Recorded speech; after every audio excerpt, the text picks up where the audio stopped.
All right, so welcome to today's podcast, Owning Your Value and How to Have Employers Convincing You to Work for Them. I'm your host, Scott Engler, author of books on contemporary job search strategies, professional branding, and a LinkedIn specialist. So today what I want to talk about is really what goes into job interviewing and why, honestly, having interviewed so many different people in the areas of hiring managers, HR, talent acquisition, and other types of employers, I've learned a few things. The first thing is that most of us, myself included, are not as great at job interviewing as we thought we were. The second thing is that if you are one of the rare individuals that understands really what employers are looking for and certain things that go into a good interview and that process, then you will be in that 1 percentile. So that's what I want to talk about today. So owning your value and how to have employers convincing you to work for them. Now, if you're like most of us, and how I was, until I really started to have more success in my interviews and understand a lot more of the dynamics, you are in the position where you are trying to convince the company why they should hire you. So there's a lot of reasons for this, right? Well, we think that we have this feeling where we tend to give the person interviewing us more of the power in that dynamic instead of seeing it as a back and forth conversation where you're both seeing if it's a good fit for you. Now, when I was interviewing, I started to really look into some of the psychology that goes behind interviewing and just kind of seeing people's value. And what I found was when I could really own my value and be honest in interviews and almost in a sense qualify them versus the other way around, then I would have them convincing me why they should work for them instead of the other way around. Now, if anyone's read my first book yet, The Job Interview, there's an ongoing reference to comparing job searching to dating. And for just a good analogy, I want to compare a quality employer to a woman that is courted by many men, right? So let's just say for the example of this podcast, a beautiful woman that no matter where she goes, she's having guys hit on her, come on to her. She's always got like at least 3 or 4 guys that are pursuing her, assuming she's single. So here's where most guys make the mistake, and I want to bring it back to the job interview, is that they are convincing this woman why she should date them.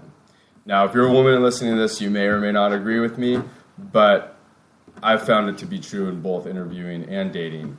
If you are someone, let's say you're a male in this instance, or a candidate, and you really understand your value, and you're not desperately trying to convince the other person why they should hire or be with you, it's a lot more powerful. And if you have more of what I call an abundant mentality versus a scarcity mentality, you could actually find yourself having the situation reversed. Because the truth is, there's a lot of great companies out there, and there's a lot of great women out there. And if you could keep that mentality and not be so fixated on this woman or this job being your saving grace and the best thing in the whole world before you've even had a relationship or worked for them, then you will undoubtedly have a lot more success. Because the truth is that saying there's plenty of fish in the sea is actually true, and there's plenty of companies in the sea. So what that looks like as far from an interview standpoint, when I was interviewing, I just started to actually go on interviews for jobs I didn't really care about for practice. And it was a really powerful experience because since I didn't care about if I got the job or not, I was really able to say more of the things that I wanted to say, but was too afraid to say with companies where I was afraid I might not get the job. And just to be clear, that didn't mean I was being a jerk or telling someone off or something like that. But it meant that I would ask questions that I normally might be hesitant to ask, or express concerns that I normally might be less willing to ask if it was like a company that I really wanted to work for and I was kind of, afraid to rock the boat, so to speak.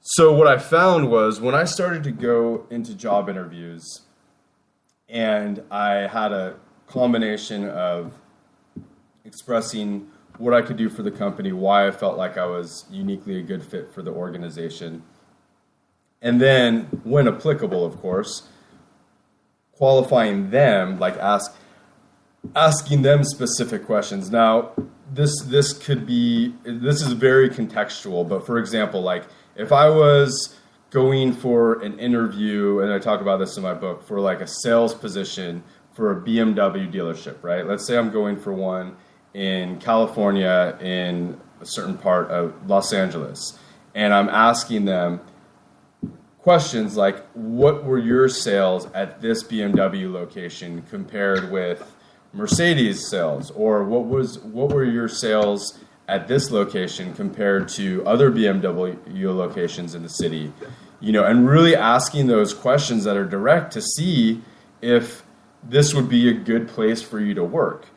Some questions is like, how long do the staff usually, what's the average tenure of a staff member here? And see what kind of answers they give you, right? A lot of times places with higher turnover aren't necessarily the best places to work. And you could ask these questions in a way that's not accusatory and, sounding like you're making them bad. They're really just questions that are important, just the same way a company would ask you, hey, Scott, let's say I'm the candidate. They're like, why haven't you worked for any companies for the last 6 months? Or they might ask you, what would your boss say if I called them and asked them about your performance at this place? Why should we hire you over these candidates? So the truth of the matter is that employers have no problem asking you some pretty direct questions to put you on the spot and really getting you to, quote unquote, convince them why you're a good fit. So there's really no reason when it's applicable that you don't have this ability to do the same thing. So that's really my point here. And so when I was able to ask questions that were in context, applicable, and things I really wanted to know, I found that I was still surprised, but I really did find that I was having the hiring manager convincing me why I should work for them. Literally, well, this is why we're a good organization. This is where we're going with it. This is why I think you should work for us. And it was just like this whole flip of an experience, right? Up until that point, I'd never experienced a company really convincing me, like, Scott, here's why we really want you. This is what it felt like. Here's why we really want you. And here's things about us that I'm trying to convince you that are good for you to decide to work for us. And it was a complete mind shift, really an incredible experience for me. And when I found even more so, when you could have that, what I call the abundant mentality, and setting up other interviews along the process. So let's say I had 2 interviews in one day, or I had another interview the next day. It was a lot easier for me to be more confident, more comfortable, less afraid of making a mistake. Because look, it's inevitable that things aren't going to always go smoothly. Sometimes you'd ask questions to companies that obviously had some issues going on, and they would get defensive, and you'd find that the companies that had nothing to hide or whatever, what I found was the companies that had nothing to hide would not get defensive at the same exact questions that I would ask a company that would. And so it became this really like an eye-opening experience for me. And what I would recommend is, if you are in the interview process, is really doing the best you can to set up multiple interviews within the same time frame. The majority of clients that I work with currently have a job, So that's even better, right? Because even if you're extremely dissatisfied at your current job, which most people are, you're not necessarily as going to come off as desperate as somebody that doesn't have a job. It's just kind of human nature, right? And so if you're in a position where you do already have a job, whether or not you're dissatisfied there, it does a few things. A, it makes you look more attractive to a potential employer. B, it gives you that confidence to not be so set on getting that job and so desperate, right? Because, even if you didn't get that job, the likelihood is you still have a job, you're still going to have money to pay your bills, whether or not you like the job, right? So the truth is you have a little bit more flexibility there. And what I tell people is really if you could get more interviews in a shorter amount of time, it's not only going to help you be more confident in owning your value in an interview, but it's also going to help you navigate salary negotiations and other things where most people, what I find is they'll interview for a place and they'll find like one good spot, right? And so they're so hanging on to this one company and, I'll talk to them and they're like, oh, well, they said they'd get back to me and that was 3 weeks ago. Should I call them? Should I email them? And I hear this over and over and over again. Whereas when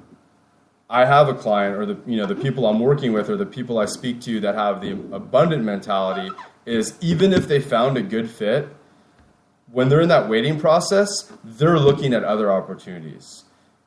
Just to give them that, it's a mindset more than anything. Even if they don't find another company that they like as much, they're still not putting all their eggs in one basket. They're still open. It's a belief, it's a mindset. They're open that like, hey, I know I have this great opportunity here, but it may or may not work out. I'm going to see what else is out there. I have a lot to offer someone. I trust that I could find another good organization just as good, if not more so, than this one I just found, and I'm going to pursue that in the meantime. And if it works out with this company that I'm waiting on, great. If not, great. There's plenty more fish in the sea. So that's really the mentality that I was able to build myself and be successful in my job search, that I have my clients use to be successful in their job search and interviewing, and that what I find in people that I've interviewed for my books, that kind of mentality is really what gives you this position of leverage and to really own your value and then have employers convincing you, right?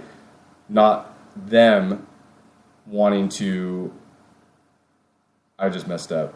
But yeah, so you get what I'm saying. So you're wanting to have employers convincing you to work for them, not the other way around. So that's what I got today. I hope this was helpful to you. And if you were interested in more topics like this, you could always subscribe to me on YouTube. You could follow me on LinkedIn, Scott Engler, Engler. It's the one in Corvallis, Oregon.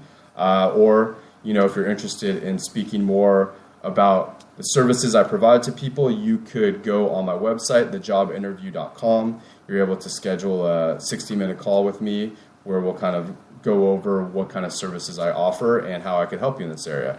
So thank you so much. And until next time, take care.